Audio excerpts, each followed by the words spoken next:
We'll just give people a minute or two to hop into the call here. Hopefully everybody can hear me okay.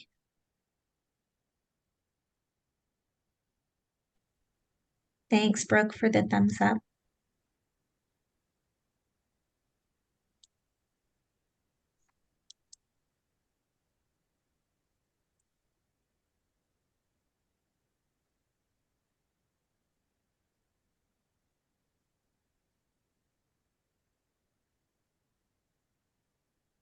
Welcome. I'm seeing lots of familiar names on the line and also some new people who I might not have had the chance to meet before. My name is Michelle Phoenix, and I'm happy to introduce myself in a little bit more detail and to welcome our co-presenters, and they are kindly going to introduce themselves. But for our people joining in the chat today, if you don't mind introducing yourselves and telling us a little bit about where you're joining from. And if you are a student, a community member, somebody with lived experience, we would love to know a little bit about you and give you a chance to meet one another as well. So as people are joining, if you would like to share in the chat who you are, where you're joining from, what brings you here, we would love to meet you.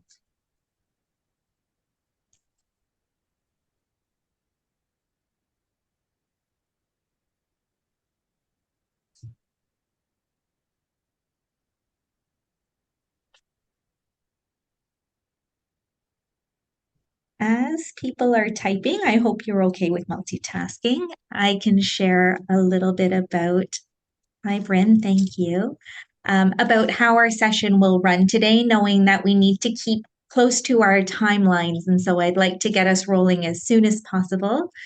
We are recording today's presentation, so if anybody's uncomfortable with that, please feel free to private message to Sinat and let her know. You're also welcome to keep your video off if you don't want your image to be recorded, and if you don't want your name to be recorded, there is a way to change your name using the participant button and the three little dots that reappear, and you can change your name if you don't want that to appear in the recording. If you are interested in the recordings of today's session or some of the past sessions that we've hosted, those tend to be posted on our website as well as circulated via our newsletter. So you're welcome to check out our past sessions there if this is your first time attending or if there's anything you'd like to revisit. There is a little bit of conversation time planned towards the end of today's presentation. So if you have questions or comments that you'd like to share, you're welcome to post them in the chat as they come to you. We are going to hold them there, though, until the last about 15 minutes of today's presentation, just to make sure our presenters have as much time to share their content as possible. Also at that time, you're welcome to unmute, to raise a virtual hand is preferred so that you pop to the top of our screen and we can see that you would like to contribute. If you hold up a physical hand, you weren't always visible to us. So feel free to just unmute if we haven't figured out how to use the virtual hands. That's fine. We're a fairly informal group here. I think that's all of our welcome news. We have a couple of more comfort agreement rules that we tend to have in place. We ask that people don't use their own AI, just so that it can keep all of the information shared here with us. If you do need AI to support your own participation in the session, we can make a transcript available for you. Just let us know that you would need that. If you hear anything that is sensitive or might need follow-up or further discussion with any member of our team, please feel free to reach out during or after the conversation. And we do ask that we try to use respectful and inclusive language when participating in today's session.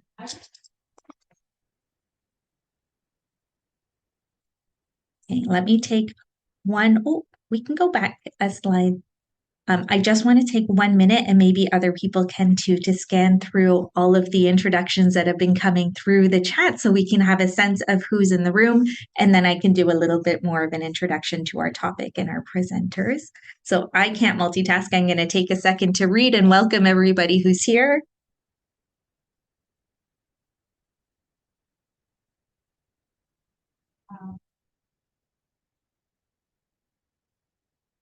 Wow, incredible. People joining from all over Canada today,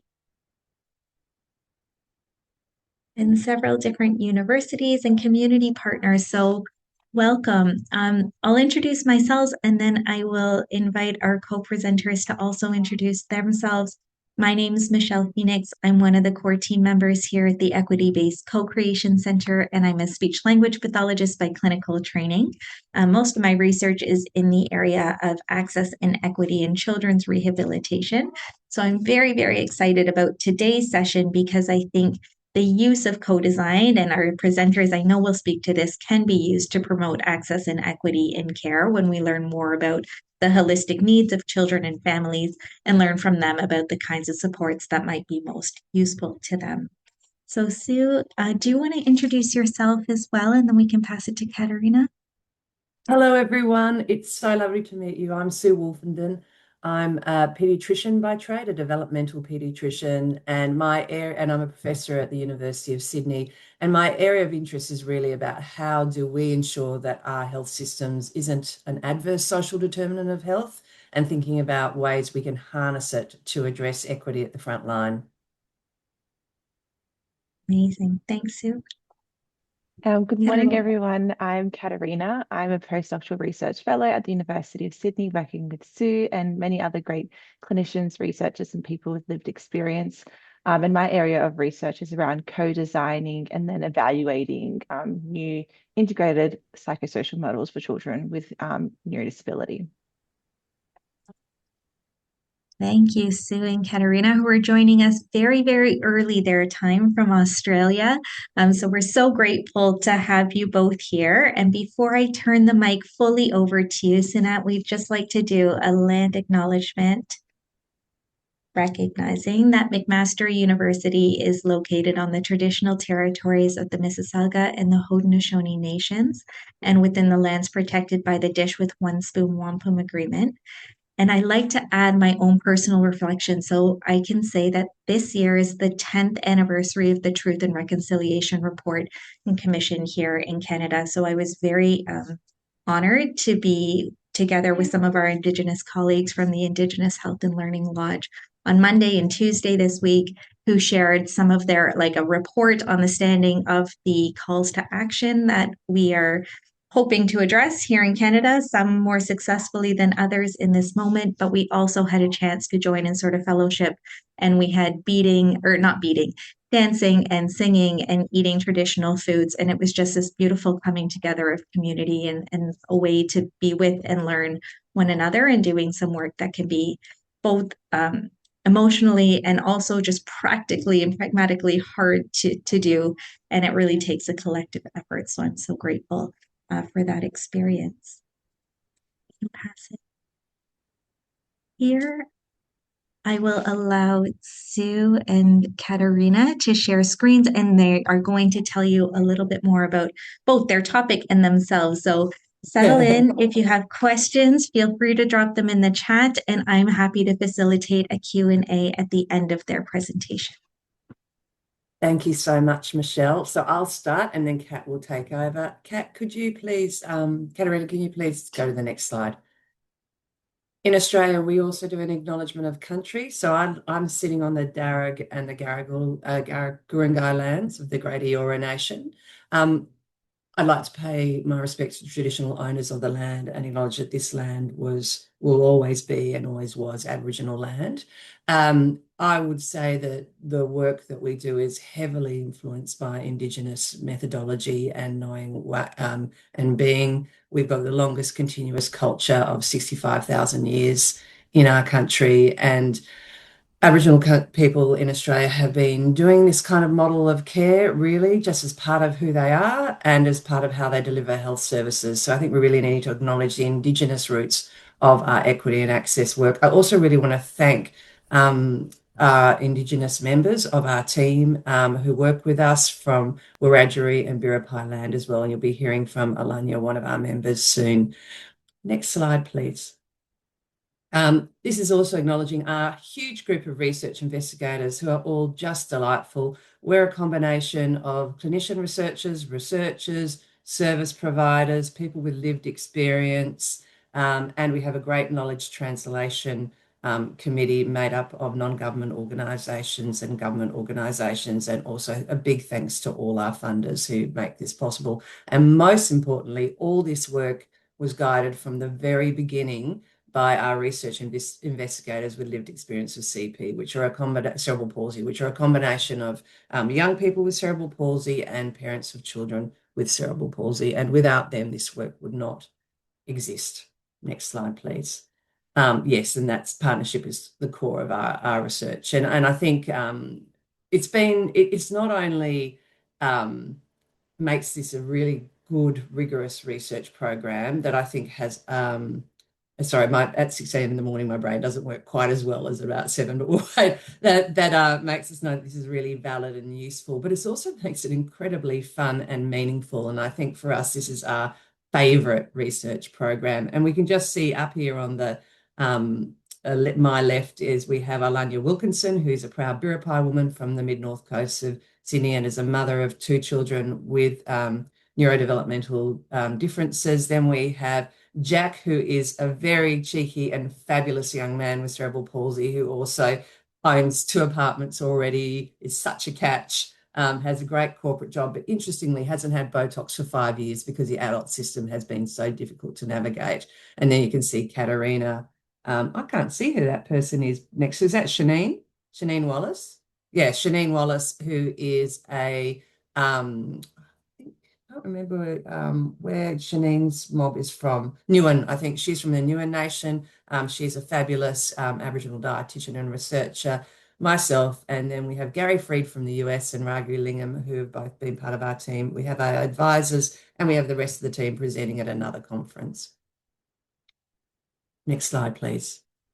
So why we did this research, and I think we are all here because we no longer wish to admire the problem.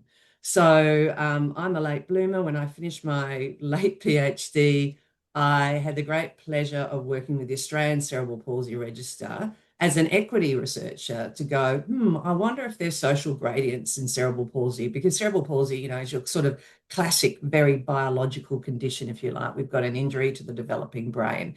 Australian CP Register is one of the biggest. I think it might be the biggest in the world. And I just asked it a very simple question. I basically said, at the age of 5 years, if you look at the outcomes of being non-ambulant, having a significant intellectual disability or a significant comorbidity, such as being non-verbal, epilepsy, blind or deaf, and you compared it to the postcodes that those children are from and the socioeconomic marker of those postcodes or neighbourhood deprivation, do we have a social gradient? And you can clearly see we have this thing called a social gradient, where if you look on the left-hand side, that dark blue is essentially the most disadvantaged cohort of children with CP, and the light blue is the most advantaged cohort of CP with a particular outcome. And you can see that the severity of the outcomes reduces with higher socioeconomic status for all, and it's significant trend for all outcomes. And that's called a social gradient. And we all know this, all the clinicians know this, all the researchers know this. We see this with essentially every neurodevelopmental disability. Maybe not autism, but I think now there's increased diagnosis. We'll see it with autism. And we also saw an independent relationship with CP severity and having a parent that came from a low middle income country, and with young parents as well. So despite the fact we have a worldwide story of cerebral palsy prevalence reducing and being a success story, we know we still have an unacceptable gap between Indigenous children with cerebral palsy and non-Indigenous children.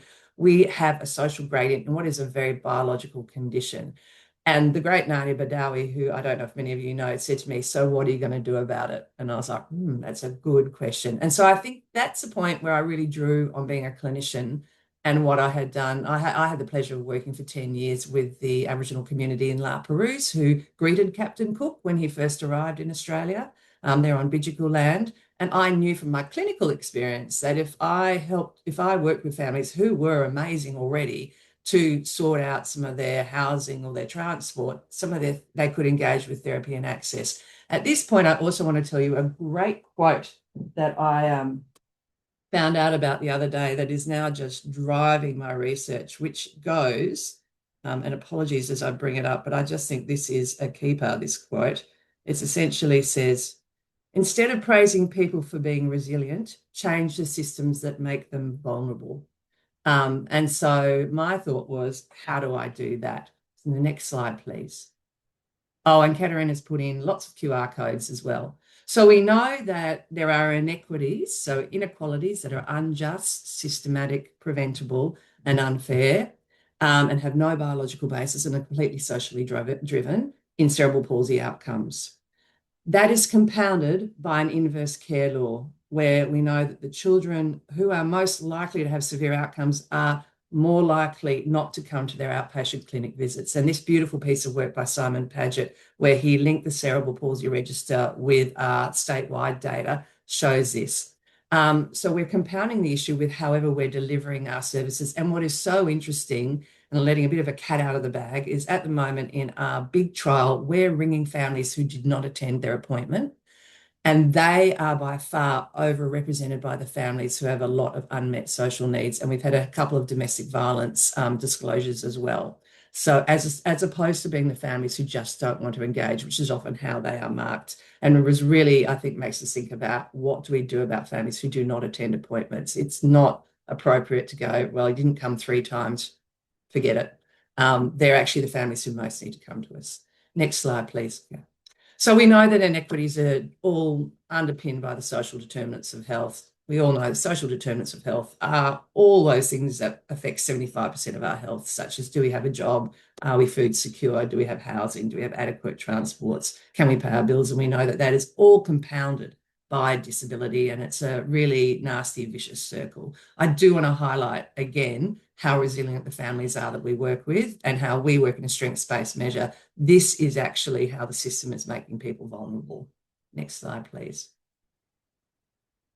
So we went, well, what's the evidence? And interestingly, all the evidence comes from North America. We did a systematic review, and at the time, I don't think I was using the word social prescribing. I was just interested in clinical pathways that you could use in a clinic to address social determinants of health. And there are about, off the top of my head, about 10 studies from the US and 1 from Canada, where families were systematically asked about social determinants of health, which at the individual level are unmet social needs in outpatients or in the emergency department. And then they got a mix of either a resource pack or a community linker. And what we found in the systematic review is very clear evidence that such an approach significantly reduces the unmet needs and can do it quite quickly in about 4 months. We also found that it improved parental satisfaction and parents wanted it. And there's mixed evidence in terms of children's outcomes and their utilisation of services. So we thought we were onto something. Interestingly, this had not been done at the time with children with disability, and we had no studies in Australia. So we then went, okay, what do? We don't know what to do. And we had never, I don't think I'd ever done proper, I'd worked with Aboriginal communities for a long time, but I don't think I'd ever done co-design as a research methodology. And Katarina, you hadn't either. We were very lucky in that Cerebral Palsy Alliance has a fantastic consumer-led group who lead our priorities called CP Quest. So we were able to lean into them. And I'd had consumers on my research, but we actually went, right, we need a group of consumers to guide us, and we need to co-design this from the very beginning of the program. Next slide, please. So this is Katarina's slide, and really all of this work, I think, wouldn't happen without Katarina. This is a beautiful model of what we did to try and work out what to do, being led by families. So the first component was, what do we need? That kind of makes sense to most of us. You review the existing literature and see what's out there. We did that. You ask families what's going on for them. What are they? How much are you right in your hunch? Because this was a hunch. Social determinants of health have an impact. You ask service providers. then you then sort of say, what would you do? You then talk to we talk to our project advisory group around all the questions we would ask from the very beginning. You then essentially do a QI cycle. So in some ways, this model really suits a healthcare system because everyone's used to doing quality improvement. So you then actually test out the model and see if it works, and you tweak it all the way through so that the service providers are happy and that the families are happy. And then you kind of, as a group, reach consensus and go, okay, we will go forward and we will pilot test this. This whole process took us about 1.5 to 2 years, and I think it was time well spent. We were also kind of lucky because it was COVID. So we were all in a bit of a holding pattern, and we did it all via Zoom and Teams, and were able to create those relationships that way. I think this was well worth the investment because it actually made going through the ethics proposal really very easy. I don't think I'll speak to this, Katerina. People can look at this in the slide. Yeah, Next. just to add around what component two practically looked like when Sue's talking about the co-design and the quality improvement. So we did co-design the logic model. So we sat and we asked people, what do you think that the key outcomes and activities of this program should be? And then once we had the logic model co-designed, we then designed the prototype, which included all the nitty-gritty bits that Sue's going to talk to you about. Yeah, brilliant. Thank you, Katerina. I think this is just an example of the kind of things that the advisors gave us information on in terms of the general public do not really understand social determinants of health and what it means. They understand unmet social needs. We landed on everyday things in life for our families, and we use photo symbols to kind of be a visual illustration of what we meant by that for families as well. And this was an example of the kind of advice that we got from our young people. Next slide, please. And this is just from that initial qualitative research when we were asking families and service providers, how does social determinants of health impact on your everyday life? And I'm just going to let people read it rather than my croaky Australian accent coming through at the moment. So just take a bit of time and just read it and immerse yourself in this.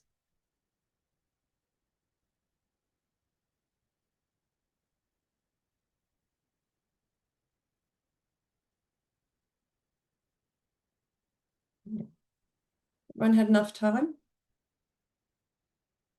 Right. So we knew from that, yep, there is also a moral obligation to do this research, that there was a need qualitatively. Next slide, please. So then it was, how do you ask families? Now, this was so interesting. Everyone, families were going, yes, please ask us. The service providers, you'll hear a bit later, were very anxious about that. And that tends to be the first thing people talk about of, if I ask them, what do I do? And how do we ask? This took us a long time to develop. There was a lot of, how do we ask people if they want help and we don't offend them? How do we, do you need help? Particularly Aboriginal communities where their children had been removed when they'd asked for help, but other culturally and linguistically diverse populations. So what was so fantastic is in our young people group, we have a lovely young man, Matt, who's a bocce champion, but also has an intellectual disability. So Matt has a different way of communicating. And he just said, I don't understand what you're trying to ask. And we said, well, this is what we want to say. And he said, why don't you just ask, do you want help with? And the rest of us all went, including the other young people, went, yep, that's right, Matt. And so that's what we landed on, and the photo symbols to help explain what we were talking about. And really, this is modified from a beautiful tool run by a beautiful man called Arvin Garg, who's just over the border in Massachusetts, called the We Care, that had been used in a number of randomized control trials. And what was great about this is we weren't bothered about the validity of the tool. We just wanted a tool that helped identify families. I don't even think that screening tools a particularly good word. We just wanted a tool that opened up that conversation. And what was also great was Arvin just said, do it the way you need to do it for families, so that we just identify families. And so this tool was for everyone, because often people only identify those families they think need help. It had an opener that you can see that basically said, we just want to help families. There's lots of free services around. This is to link you in with those. Do you want help with? And people could say yes, no. And then they had the option of going maybe later if they didn't feel comfortable. And then we also had some red flags for urgent help. And what was helpful in a sad way was we'd had major floods and fires leading up to this time where people were used to the concept of emergency housing, emergency food, anything else as well. And then we have a national disability insurance scheme here. We moved that question out of the basic social determinants of health because that's really fundamental to what the services should be providing anyway. And then we asked about health services as well. It also let people give frequent, often questions. And then we had a thing at the bottom where we said, do you want to be part of our research? So everyone got asked this. And if families identified as having an unmet need, they then went into our pilot trial. Next slide, please, Katerina. Then we developed our participant patient journey that started with identification. We had a resource pack. Every family we approached got a resource pack, whether they wanted to answer the questionnaire or not. We just said, here's a free resource pack, whether they wanted to be in the research or not. Resource pack has become quite big. We used a basic tool called Ask Easy to design it, and then we've really built it over time. And then families decide if they wanted to come in. We then use a community linker. Now, the big issue is if you're going to do this, how are we building sustainability into the program? We're using existing allied health assistants who already work in our rehabilitation teams where we're running this program, and we have increased their hours and are working within their scope of practice. But we also developed a standard operating procedure and training for them as well. And then families in this trial had 3 months with a community linker. Some could be engaged to 6 months as well. The community linker is not a therapeutic role. So one of the things we did in co-design was work with the social workers really clearly to demark who's doing what. And initially we had quite a few social workers saying, quite rightly, this is what we already do. And we said, well, what we're thinking about is more of a concierge and EA for families. It's really just to see if it works.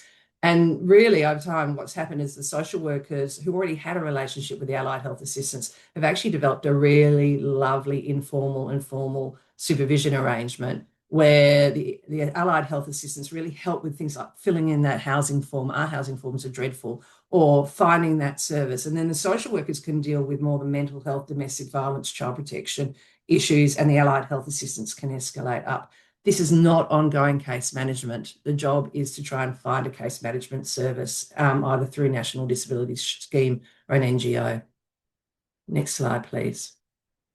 I apologise for the way I yarn a bit too much in this, but this is our community. These are our advisors, and I'm asking them the question where I say the service providers are very anxious about asking a question and not being able to respond or not being able to find a service. Kat, you want to play that?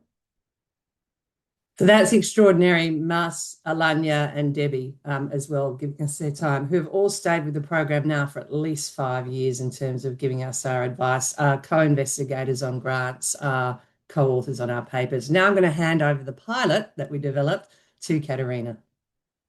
Thank you, Sue. And I think what really resonates with me, if I'm hoping the video and audio weren't too poor there, but Maz saying, if you never ask, you never know. And so this is the pilot. So Sue's spoken to you about the co-design work, and we sought to do this for the first time. This pilot is really around feasibility and acceptability. So how feasible is it to have standardized universal identification of unmet social needs? How feasible and acceptable is our resource pack? How feasible and acceptable is our community linker role? And getting feedback from families to then enhance that program accordingly. So our pilot RCT was conducted at the 3 New South Wales paediatric rehab services. So in New South Wales, the state where we work and live, there are 3 tertiary children's hospitals that are publicly available. And within those tertiary children's hospitals, there are paediatric rehabilitation services that are serviced by a medical physician and a multidisciplinary allied health team. And most, if not all, children with cerebral palsy attend these outpatient services on a 6 to 12 monthly basis, more if their medical needs are more complex. And so as part of our pilot RCT, we asked every parent and caregiver of a child with CP attending these services to complete our adapted WeCare screening tool. Families were eligible to take part in our RCT if they self-identified one or more unmet social need. And they also said, yes, I'm interested, and then consented in the RCT. Remember that yellow box at the bottom of the screening form. And then we use a randomization approach for two reasons.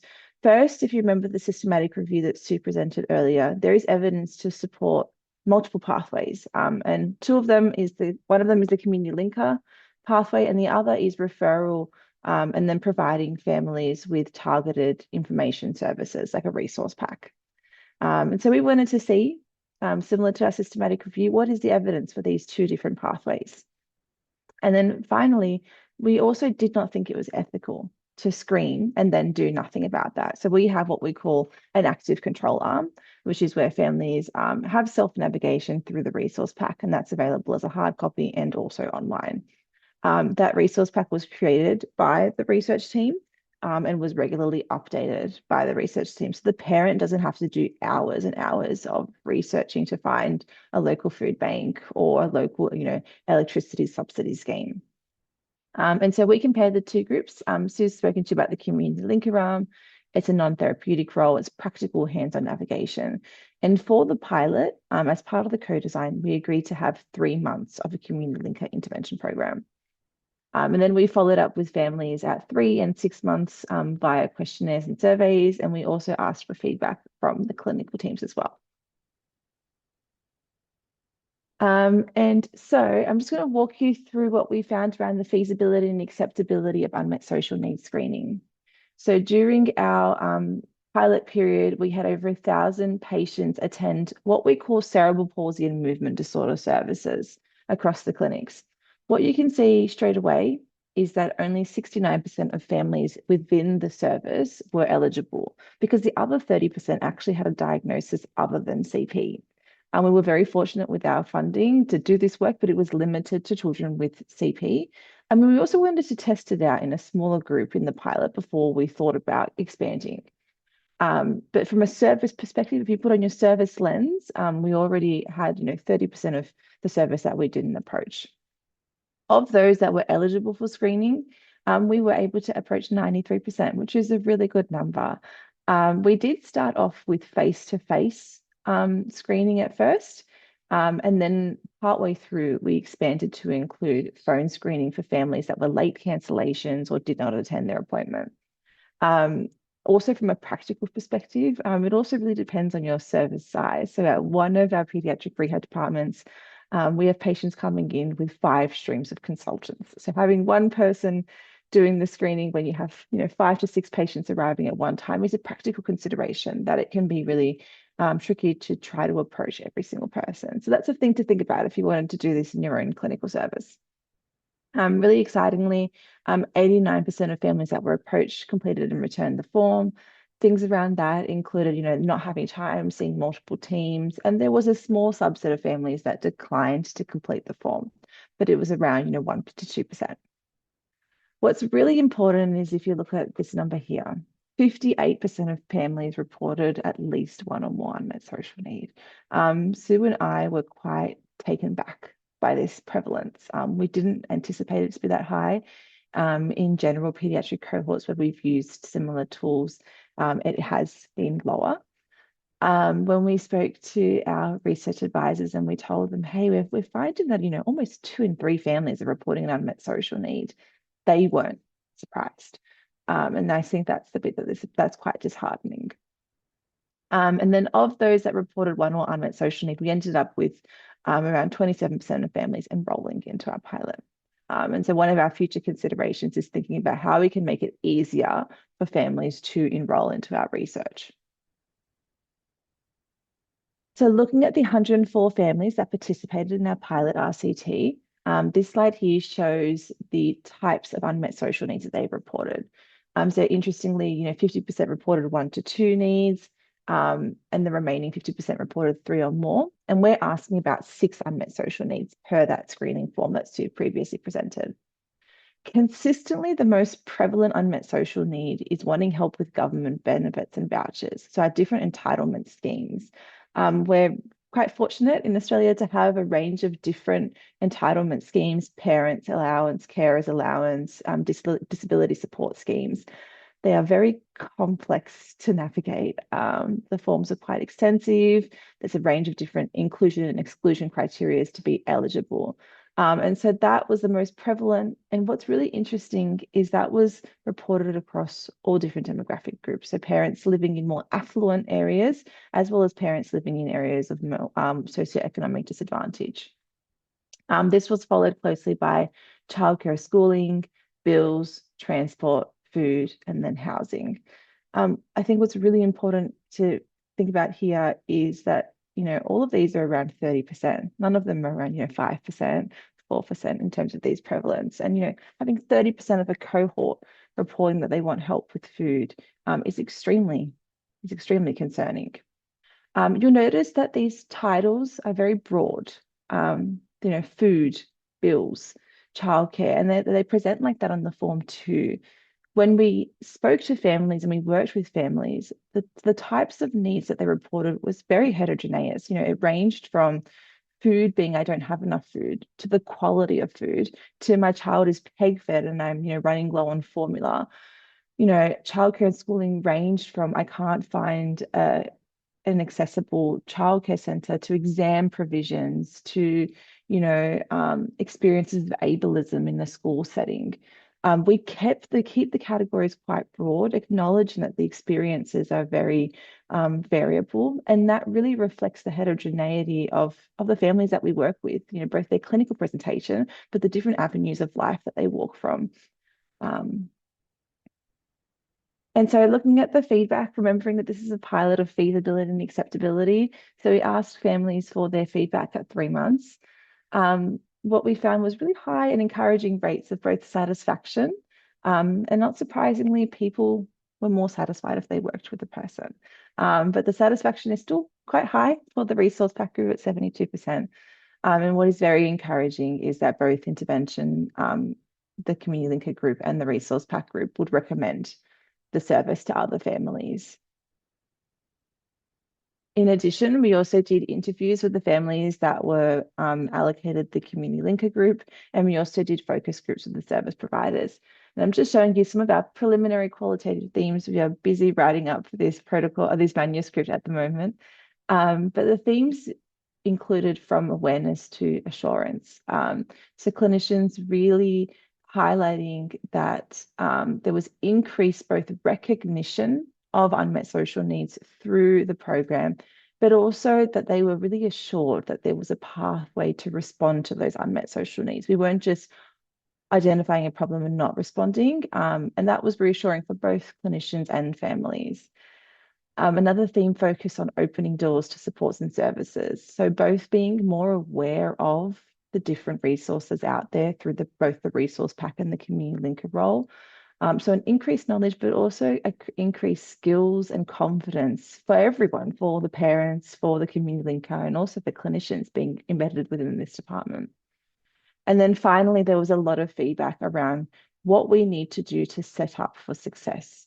So thinking about key building blocks to make this pilot sustainable. And some of those recommendations were practical things like, adding this amount of information to the resource pack, rejigging the resource pack, but also thinking about increased funding for the community linker role. And, how much FTE, how much time do you actually need to have a community linker working successfully in the department? And so we've taken all of these themes, all this feedback, and enhanced our pilot. And Sue will talk about that in a little bit more, but our take-home messages from the pilot is that standardized universal screening for unmet social needs is feasible. You can do it, and you can do it even in a busy clinical setting. It's well received by families and clinicians. That there is a high need for these programs. With 2 out of 3 families wanting help with their unmet social needs, there's no doubt that there is a need to support families to deliver more equitable access and address their social needs. Encouragingly, both the social prescribing program with the linker and the resource pack are feasible and acceptable, and families do prefer having a community linker. And the key considerations for a community linker include supervision. So making sure that there is someone in their team that can provide a therapeutic response if that's highlighted. That's not to say that every single family that wants help with housing and food also has a separate need that requires a therapeutic response. But it is important to acknowledge the potential cross overlap where, the linker might be supporting families, as Sue mentioned, with, housing and transport.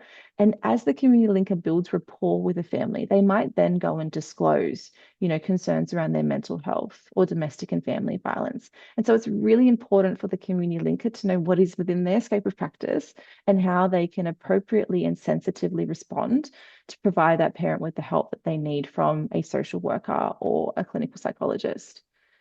It's also really important to ensure that they have the right training, but also to support the community linkers' professional development and wellbeing.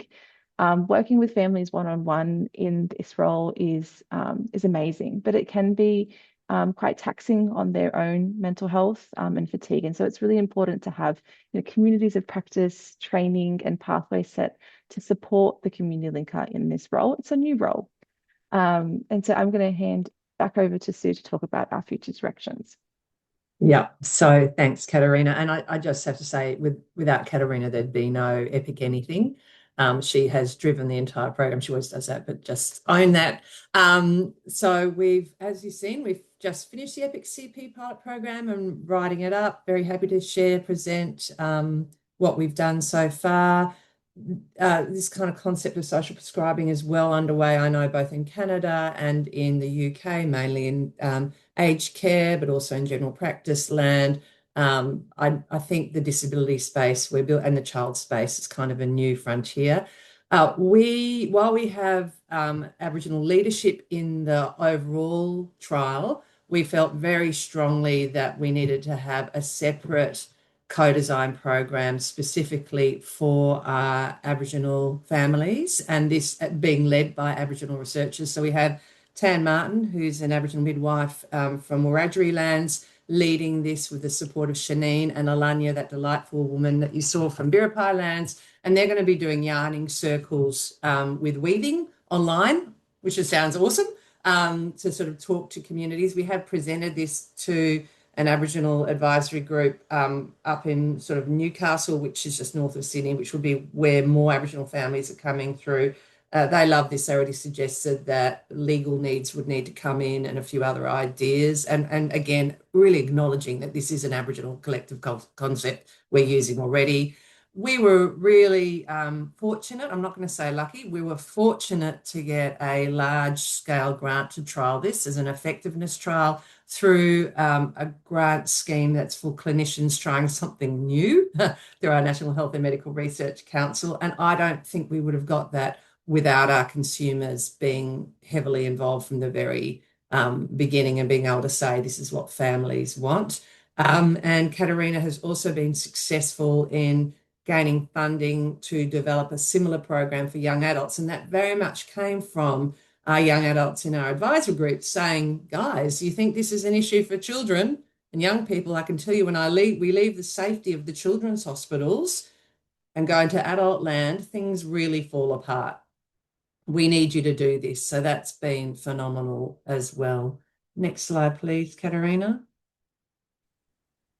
And that's us. There are contact details. We're really happy to chat now, and we're really happy to chat at any time with any of you. And thank you so much for inviting us, Michelle and Sinat. It's wonderful. And hello, Vanessa. I can see you there. I'm just waiting for this, Thomas. Wow, that was incredible. Thank you for such a clear, concise presentation because I know how deep every single piece of that goes, and you just made it so consumable for us in a short period of time. So I have lots of questions as always, but I'm going to open the floor to our participants first. Lots of accolades coming through the chat in case you're not following along. Yeah. Hey, Megan, go ahead. Thank you both so much for the presentation. So I'm Megan. I'm a postdoctoral researcher, and Michelle was actually my PhD supervisor, but I'm also clinically trained as an occupational therapist and have like 10 years experience working in the publicly funded rehab realm here in Ontario. And it was so fascinating to see some of those numbers where when you're in practice, like anecdotally, it feels like the majority of the families that you see have an unmet social need, but to see it quantified, it was like a wow moment for me.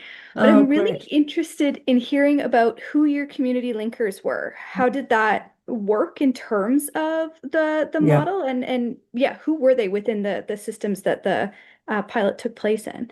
Yeah. Katarina, can I start and then hand over to you? Yeah, please. Because I always forget to say this one thing, Megan, you're saying what our teams have been saying. We're very lucky in that the rehabilitation doctors went, oh yeah, this is a big issue, we need this. What was really interesting is right at the beginning, and the OTs and the speeches, we've got a phenomenal support from the rehab teams. Right at the beginning, we had in our head, okay, so the staff in the clinics will ask these questions for screening and then link them in. And in our co-design, the service providers and the parents all went, no, you won't.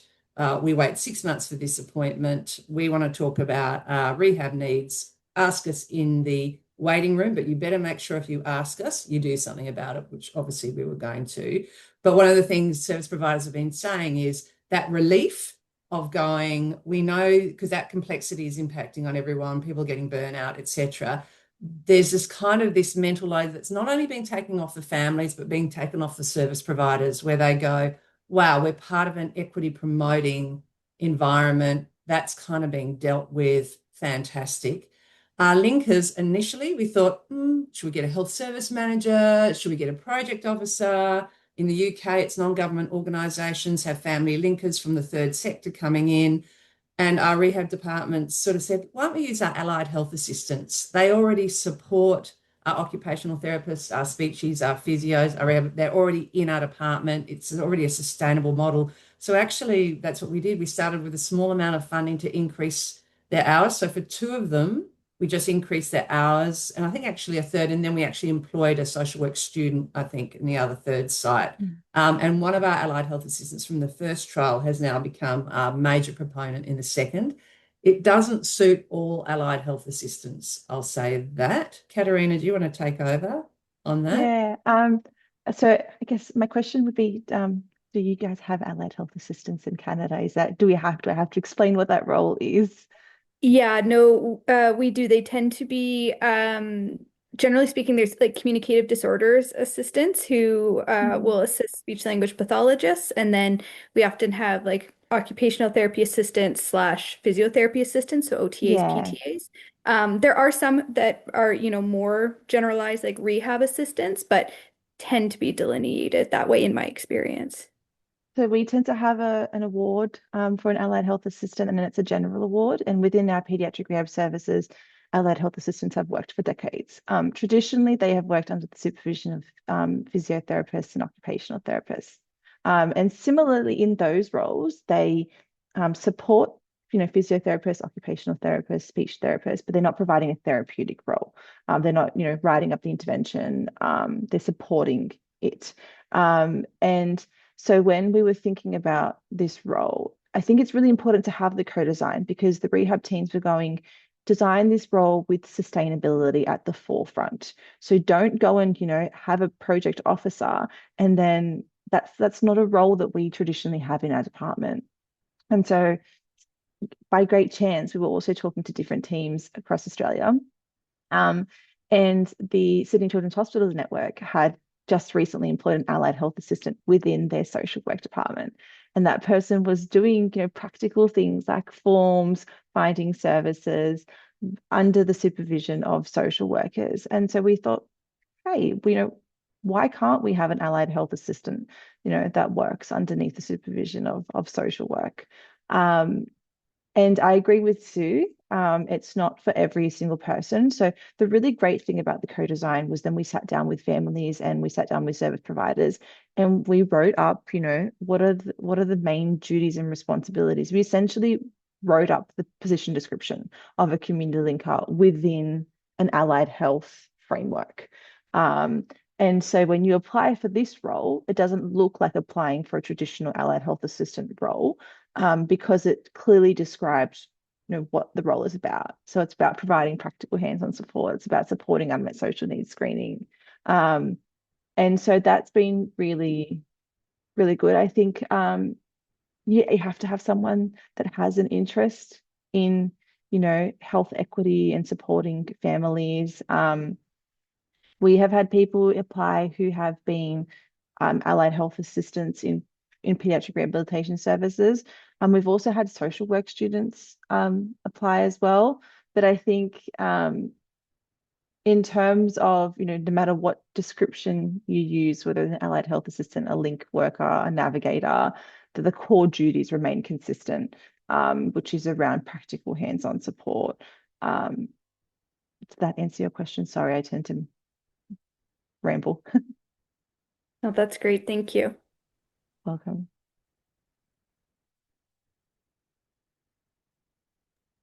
Yeah, Vanessa. Thank you. Thank you so much for that presentation. So amazing.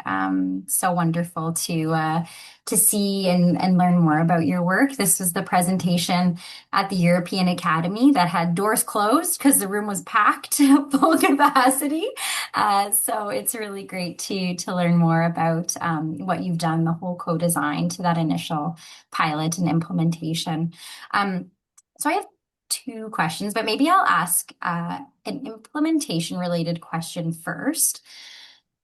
So when you did pilot this and roll it out, were there any, and I'm sure there were, and apologies if you spoke to this, what were, if any, challenges that you encountered when rolling out some of the elements of this program, things that you found to be particularly supportive?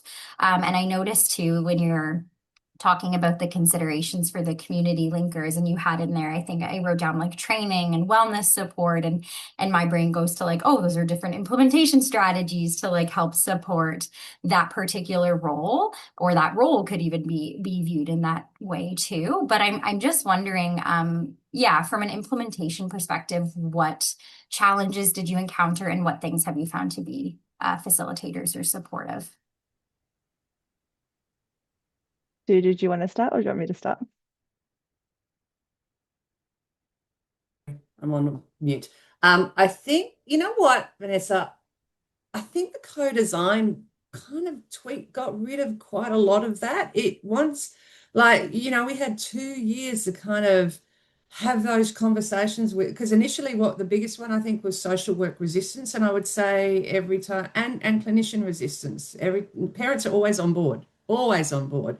Every time if we go to a new service, you have the same thing. And if you don't have a champion and the social workers on side, you're not going to get this up, because people need to understand what it does and does not do. And so I'd say initially we had that. And then I think because we took the time for co-design, we took the time for doing those quality improvement cycles, we took the time to say, look, this is essentially a quality improvement program on steroids. Let's just see how it goes, and we can change it as we go. I think people felt reassured. I'd say one thing we hadn't expected, one of our allied health assistants works on a Saturday. And so she did some phone screening on a Saturday. And of course, it was the long weekend in Australia. And of course, that's when she had a domestic violence disclosure, and that's when Kat and I were texting each other while we were camping in the middle of nowhere. And so we made the rule that no, we really can't have allied health assistants doing screening when there's no clear social work support. I think our main concern is ongoing sustainability. I'd say attitudes amongst organisations is a little tricky. So while the NGOs get it, while the service providers get it, we consistently get a bit of an attitude from the broader health organisation about, is this really our job? Shouldn't government sort this out? And then I'm like, well, you know what? Civil society is taking a long time to come. We're not going to become Sweden or Denmark at the moment. And I do think health services have a responsibility to address this. So, and why isn't the National Disability Insurance Scheme doing this? So I think for us, it's more of being a bit on a frontier, trying to change the hearts and minds of the higher level groups. Katerina, do you want to add to that? Yeah, and then I think there are little things that, so I definitely agree with Sue that, that co-design period, you'll remember it's in the middle section component too. We actually did like, quick testing cycles. So we tested out and then refined. I think if you don't have some level of co-design and you go and try to do something very new, that when you think about it practically, it's really adding an extra step to a service's clinic and how it runs. Our services, you check in, you have height and weight. I'm now asking parents to stick around for an extra, it is 2 or 3 minutes to do a screening tool and be explained. But then they're also walking into the clinic room with all these additional resources.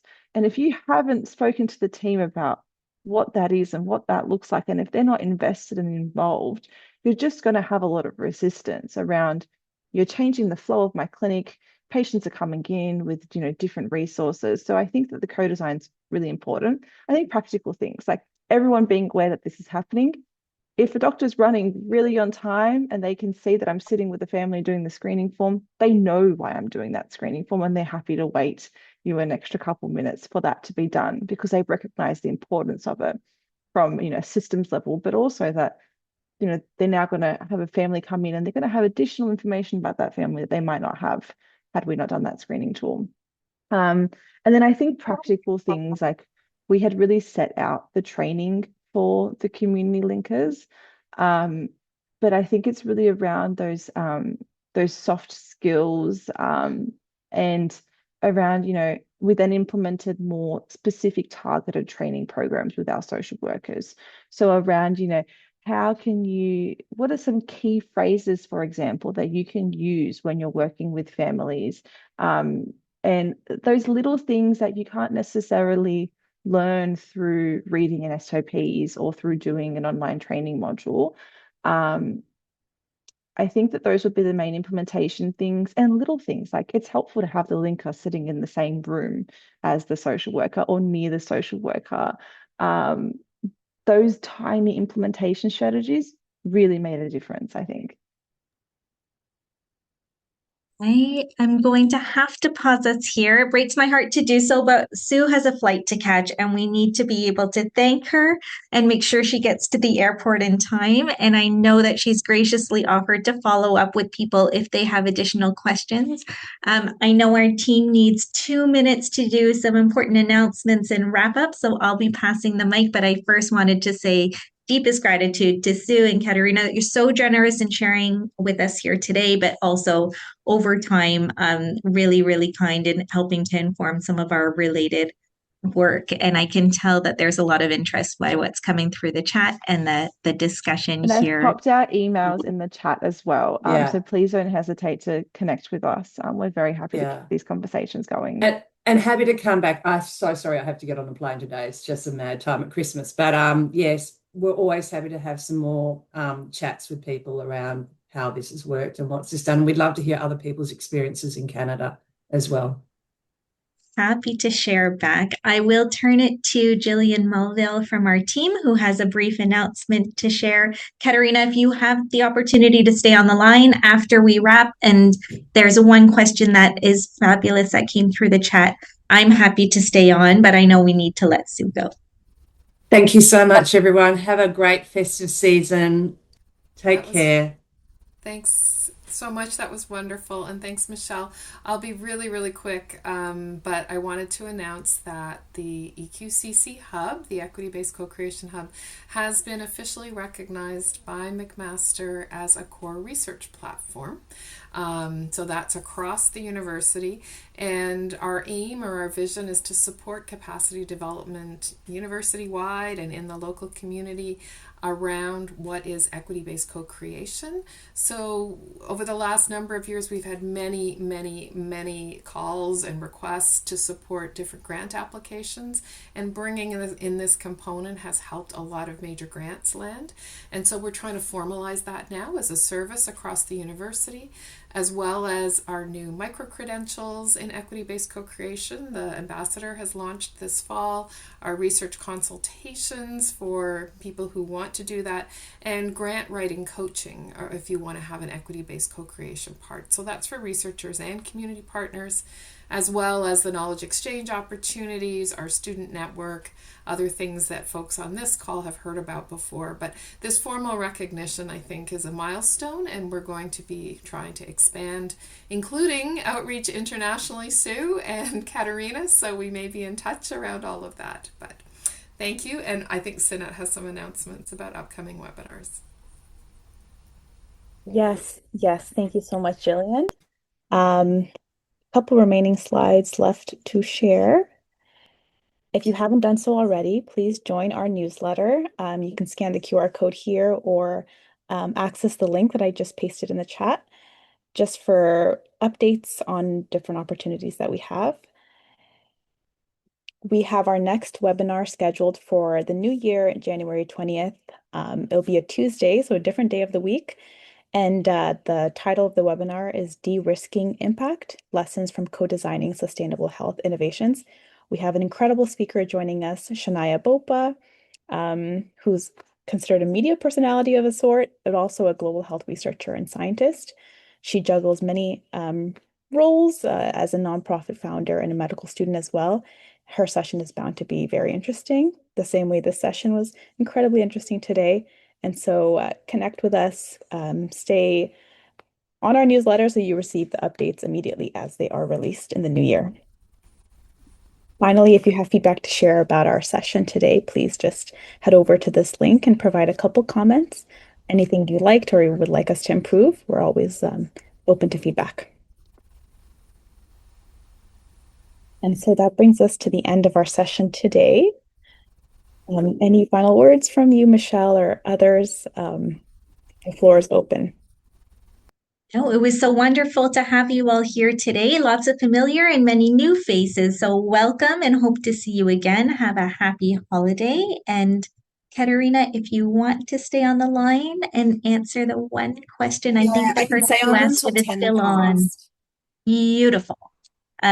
So I'll be quiet, and the question is there. And is it Min is your first name or Singh? I'm not sure. Feel free to stay on if you'd like to talk to Katerina about your query. Sorry, is the question in the chat box? Yeah, I can repost it if that's easier because it takes a little bit of Trying to scroll. scroll and find it. Sorry, one second. I'll just repost it for you. Oh, I think I found it. It's okay.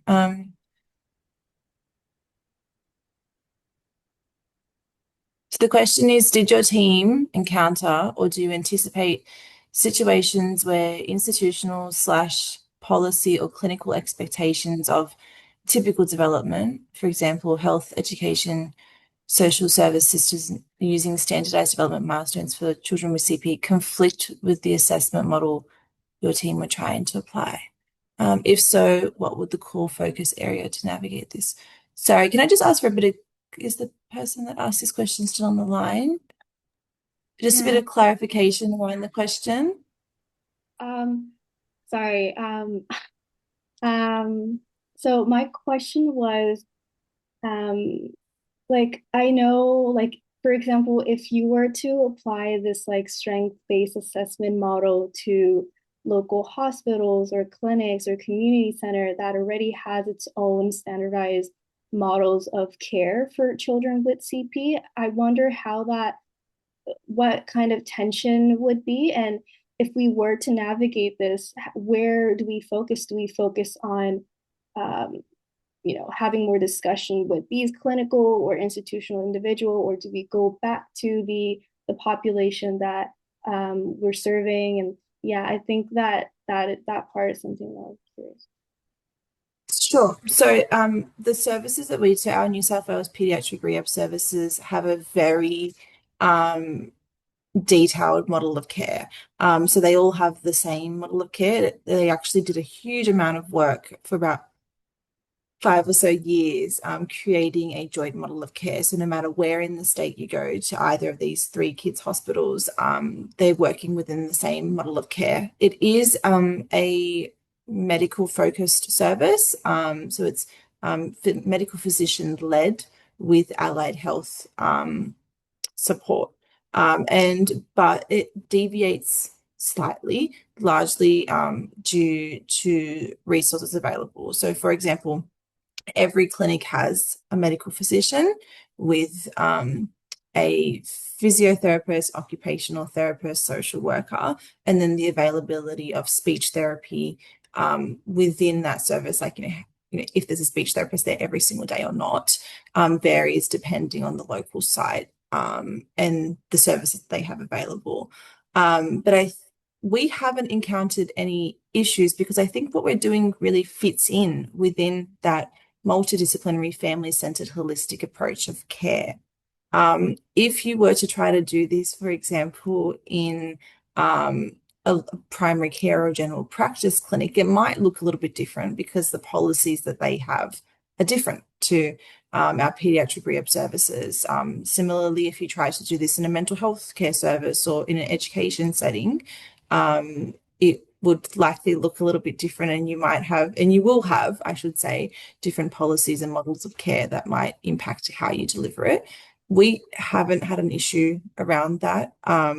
We do have sometimes conflict with what the team discuss. Maybe the local school aren't taking on those recommendations, but I think that happens in everyday clinical practice. And so it's about working with the external providers, education, social care, to understand their model of care and ensure that the recommendations that are being made within pediatric rehab, both clinically and through the social prescribing model itself, align. Did that answer your question?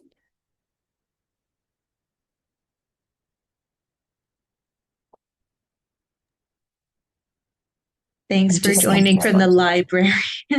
Thank you. Any other questions?